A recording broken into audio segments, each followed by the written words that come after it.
You've turned on Sexy Marriage Radio, where the best sex happens in the marriage bed. Here's your host, Dr. Corey Allen.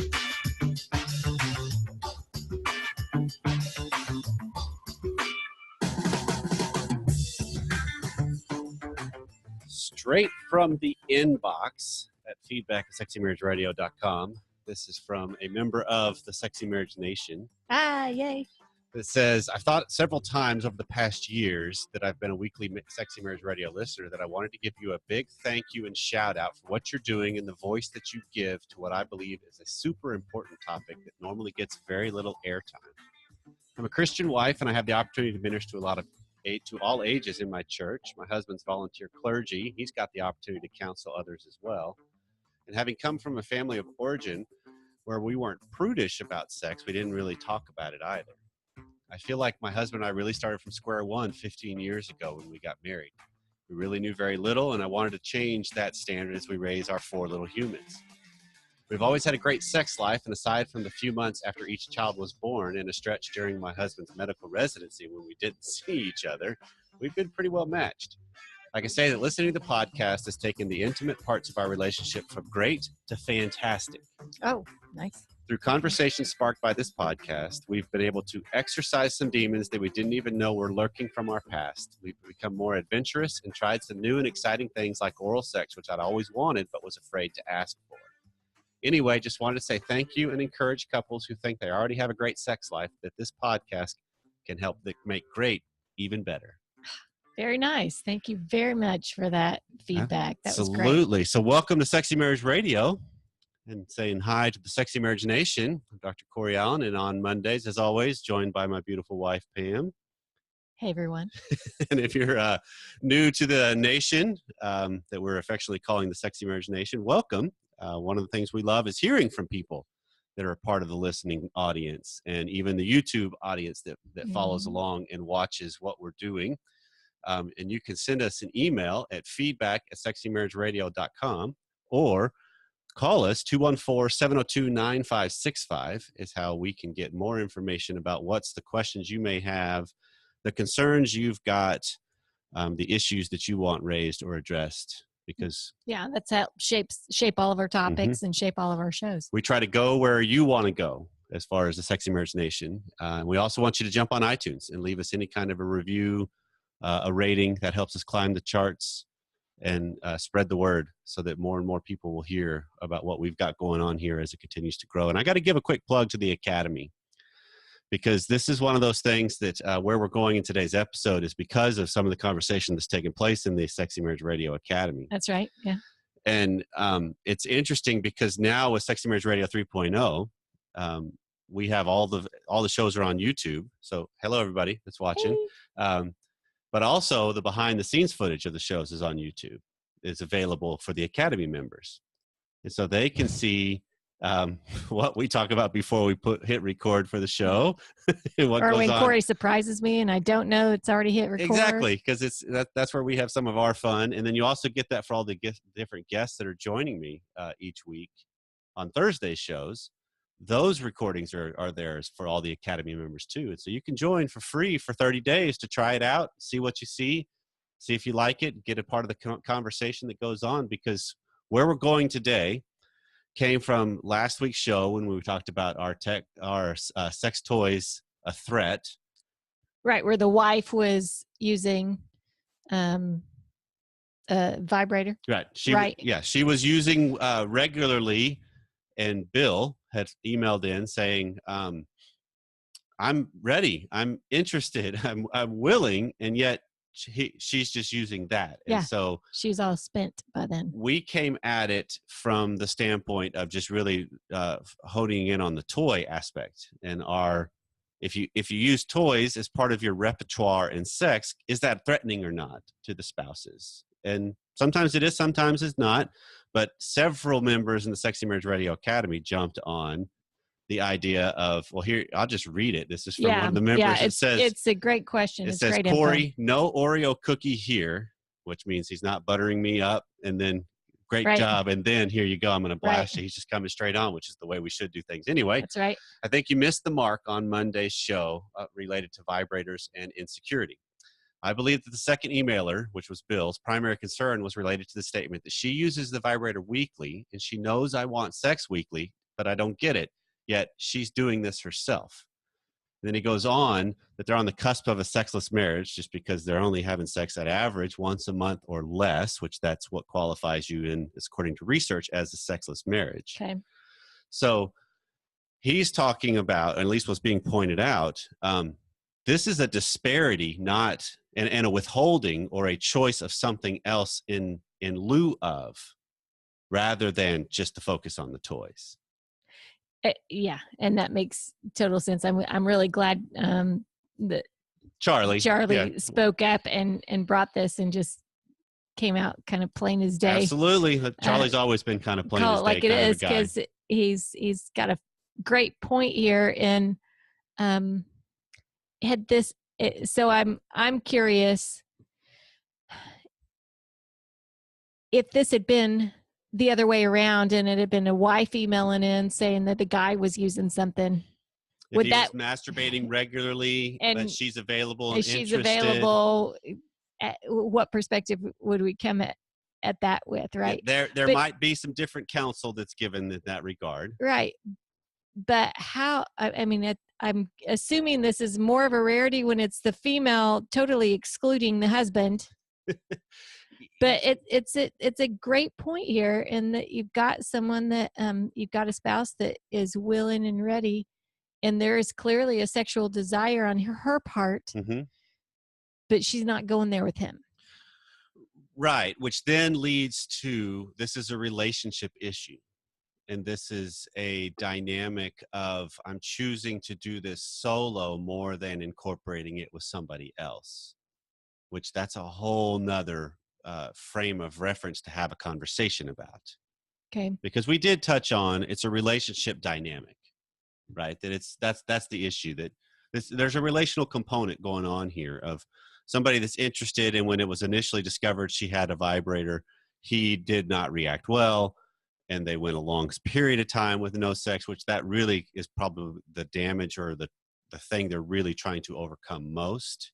Okay. Is that and reestablish and a reconnect.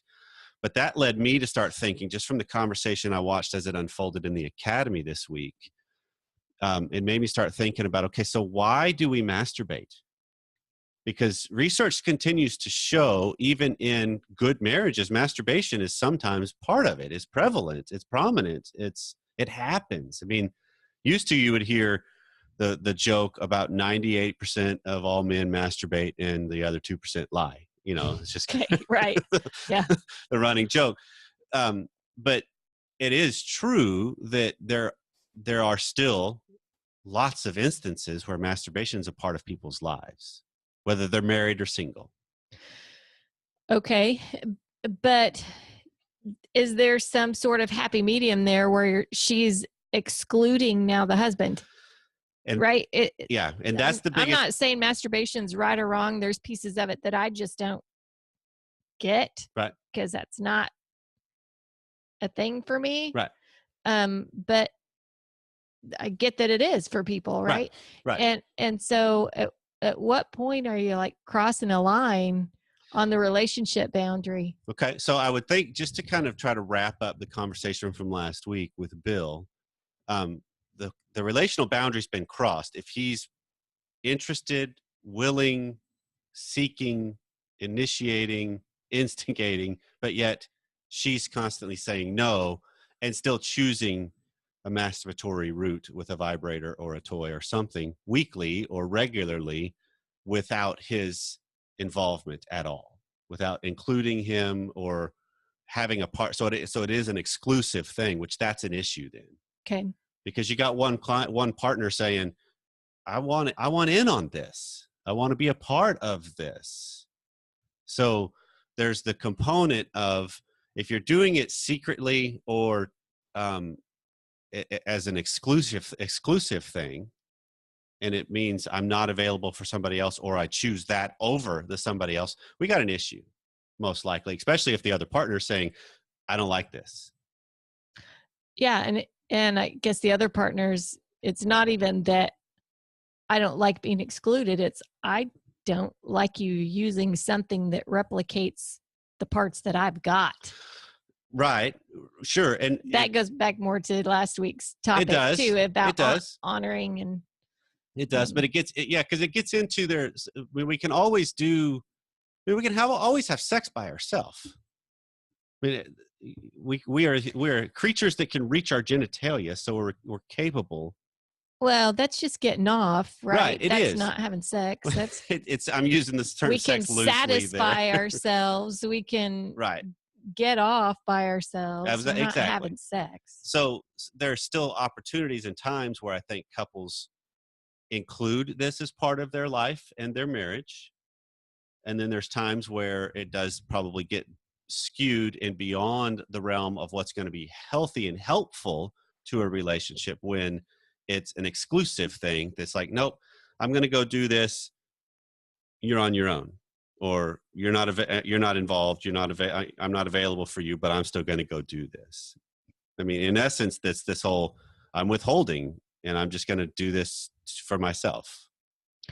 When you're sitting in the chair and you've got a couple that's walked in and said and revealed this to you, and you're realizing, okay, we got a relationship issue. We got her doing it exclusively, or maybe they're having sex once a month, but it's to his exclusion. Right. Where do you go from there? Like, kind of what's your first step with that? So a lot of times then it comes down to what are the different meanings that are attached to stuff, of what is it that makes you turn towards masturbating alone, as opposed to possibly even masturbating with his presence or including him in this moment, or because all of those are ones that steer a little closer to the relationship. That's not just full-blown sex necessarily, but it leads to that. It leads to intimacy. I mean, there's lots of couples I've heard of, and even some in the academy that have talked about that they had times where they would masturbate together, and that was more intimate than sex. Because it was a true vulnerable, especially the first few times. Because that'd be really vulnerable. I've been doing this on my own for a while now, and I'm going to include somebody to watch or be a part of it or just be beside me during this. And that's a very tender and intimate, vulnerable moment on an emotional level, for sure. And so I would steer it towards, what's the meanings of this? What's the whole point of slowing, of keeping this isolated from your spouse? What's the point of secret? What's the point? And then what do you do knowing, and this would be to the wife in this regard, what do you do knowing your husband's interested, but yet you're still denying that and doing it yourself? What does that mean? How do you sit with that? And I would kind of be watching the husband to see how he's responding on this. And then I would eventually steer it towards him of, what does this mean to you? Okay. And then we see if there's a way to at least get stuff out in the open so people understand the meanings more. Okay. Because I think a lot of times what we're facing is there's just different connotations associated with this whole subject. You know, we've never done a show. We've done shows on masturbation in Sexy Marriage Radio's history. But I mean, here so why do people start? Let's just kind of lay the groundwork. We did this last week with some history of sex toys. So let's do this with the history of some masturbation stuff. So what I found is why people start is there's physiological reasons, which is the increase of testosterone and hormones in your body as an adolescent. Okay. Just kind of, you get everything revving, that masturbation's an exploratory thing that you learn, but then it also becomes a pleasurable thing. And that's the psychology of it. And it's how the brain uses fantasy and stress relief. And so when you put those things together, that's where a lot of times masturbation plays a role, because there's sometimes when a spouse just isn't available. And there's actually a site out there called The Marriage Bed, which is a really big forum that's been around for a long time. It's one of the largest marriage-focused forums on the web. And I think it's just themarriagebed.com. I don't know if that's for sure. But if you just Google The Marriage Bed, you'll find it. They actually did a research, and they found that 84% of men had masturbated within the last, and these were married men, had masturbated at least once in the last 3 months, 50% every 5 to 15 days. And it was mainly, what they found was whenever they were away from their partner, that it kind of coincided with if they were going to be apart for a while, they would admit to masturbating. Okay. And they usually found also that this happened on the normal cycle of the rhythm that they had sex. And that would make sense. So if you're like, okay, we're weekly, we're twice a week, and now all of a sudden because of business or situations, one of us isn't available, well, I'll just go ahead and take care of that myself just because I've kind of got this rhythm going. In the body, if there's anything I know about the human body and anybody that's lived for any length of time, it's rhythm-based. It is. It is. Their routines and rhythms play a part. So what was interesting is 13% of the wives in this study were aware of the husband's masturbation. Only 13%. Okay. So now let's flip it. Let's talk about the women. Because in the same study, they said that 65% of women admitted to masturbating at least once during the last 3 months. And then a third of those did it monthly or less. And then a third was a few times per month out of all the people that did. And then of this group, they said that 18% of the husbands were aware of it. So there's still an element of a large group of this of the respondents, spouses aren't aware of it. And I guess I'm not surprised at that. Mm-hmm. You don't necessarily bring that up. I don't know whether that's I don't think it's a big deal. Why do I need to bring that up? Or right. I'm sure you get both sides of it. Some of it's shame. Some of it's, this is just who I am. This is just what I do. No big deal. Right. Yeah, because it's interesting because this leads to how do you steer something like this that's an exclusive act? You know, it's an isolated act. How do you steer that to make it relational still? Because that's to me, and that's what the show that we've done with Sexy Marriage Radio all along, that when we do something in secret, that's where we have greater likelihood of harm. Right. So how do I incorporate, if this is part of my life, where I'm not ashamed or hiding because what I'm doing isn't wrong, and because where I've always had the stance is masturbation is wrong when you get into what is around it and associated with it. If I'm using porn to masturbate, I got issues. I got problems. My belief. It causes problems. If I'm fantasizing about other people while I'm masturbating, I got problems. It's not steering things towards my relationship. Okay. But if I'm using it as part of just, hey, this is a chance just to relieve a little stress. This is a chance to feel a little better about myself, whatever it is. Okay. And I steer it towards my partner still in the fantasy life, or it's just a plain hormone pleasure thing. There's no fantasy really associated with it. Okay. But would I need to hide that from a partner? I don't think we would. I wouldn't see why you would in that scenario, right? Because the focus is still there with the spouse. The focus is still, hopefully there's some common sense understanding of, if we're apart for a while, there's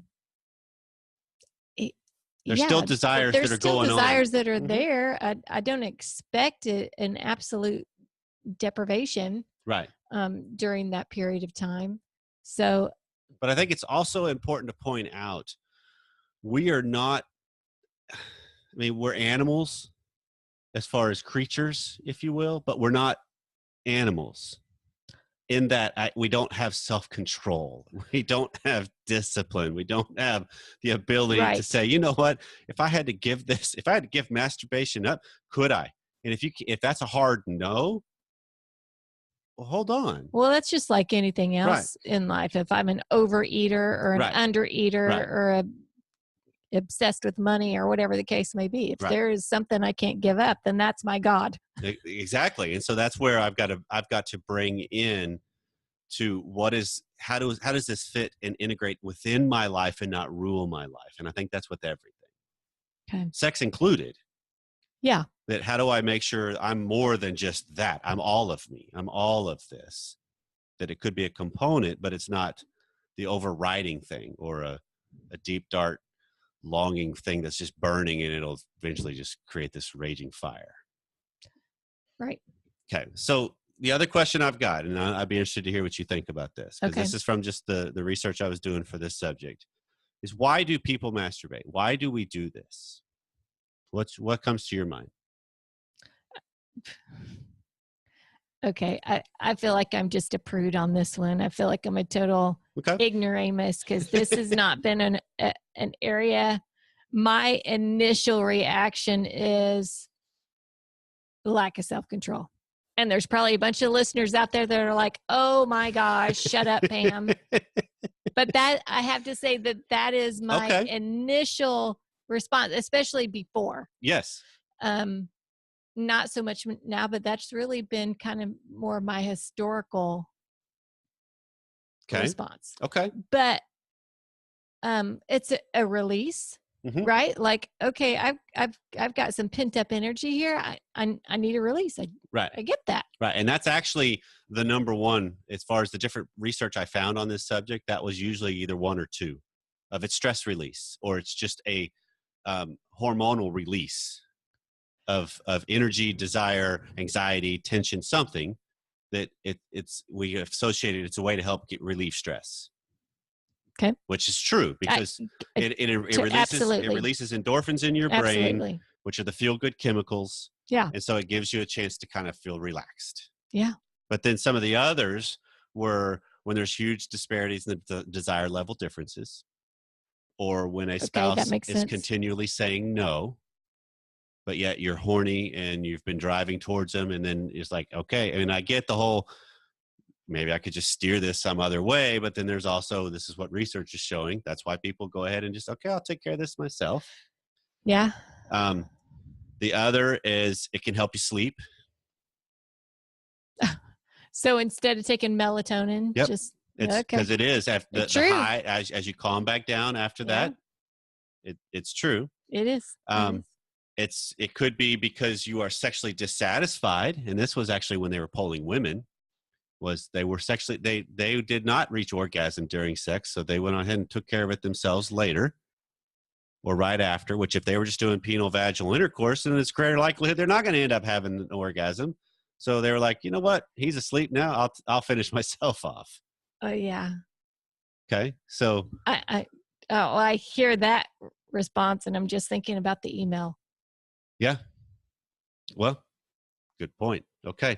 I don't know. I don't either. And that's where we don't have all the information, because there's a lot, and somebody even pointed this out in the category in the academy of, this is one of those things that we're talking about surface levels of a river, and it's really, really a deep river. It's really deep. We have no idea. True. And then the last thing I found was just the pleasure, just the sexual pleasure that comes from orgasm.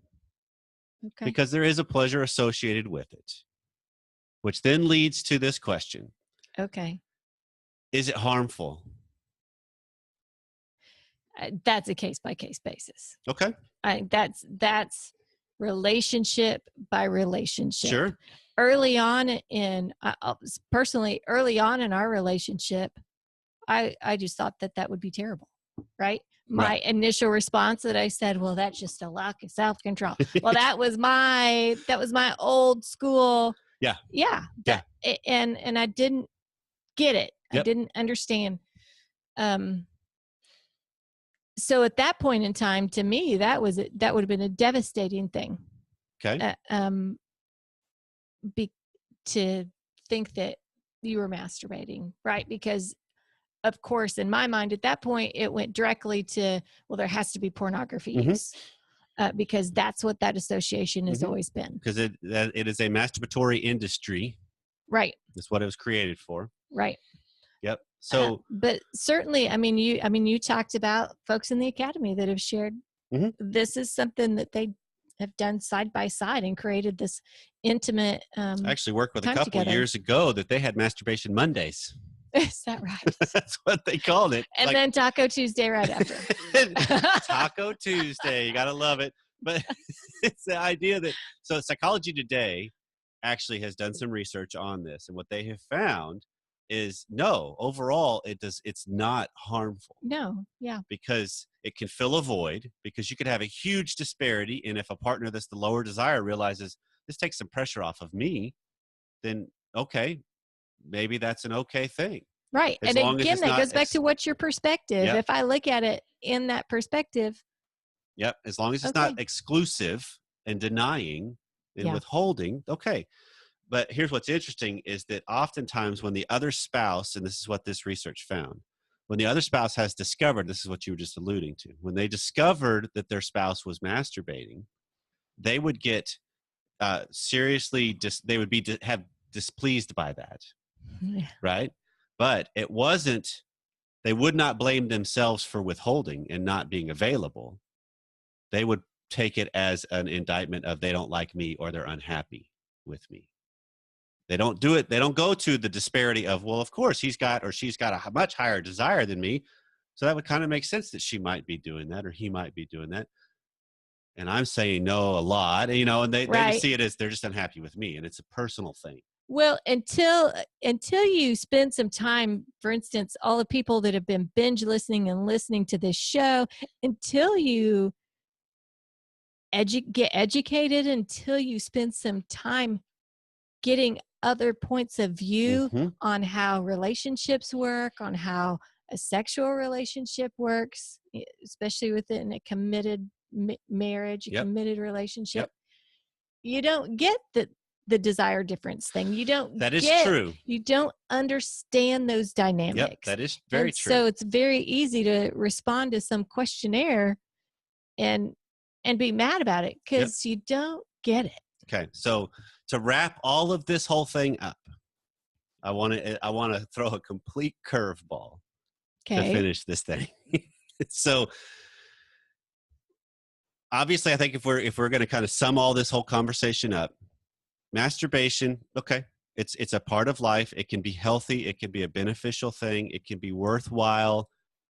But when it's secret, when it's withheld, when sex is withheld because of it, when I'm turning to other avenues associated with it, that's what's the recipe for issues in relationships, right? Right. Okay.